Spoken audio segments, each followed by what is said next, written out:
এখন যে গুলশানের জাতীয় পার্টি নামে এই কুলাঙ্গাররা আবার ঐক্যবদ্ধ হচ্ছে, ওসমান হাদি ভাইয়ের রক্তের শপথ ওদেরকে বাংলাদেশে এক ইঞ্চিও জায়গা দেওয়া হবে না। জীবন্ত লাশ হয়ে বেঁচে থাকার থেকে ওসমান হাদির মতো 2 মিনিট জীবন নিয়ে বেঁচে থাকা বেশি সম্মানের। আপনি চাইলে ওসমান হাদি হইতে পারবেন না, আমি চাইলে ওসমান হাদি হইতে পারবো না। উনি বাংলাদেশকে ইনসাফের পথে নিয়ে যাইতে চাইছে।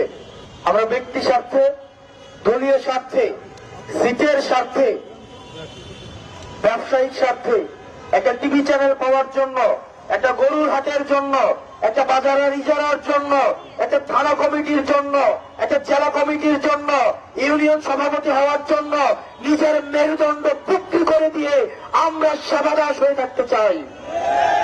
রাজনৈতিক দলগুলো দলীয় হয়ে গিয়েছে।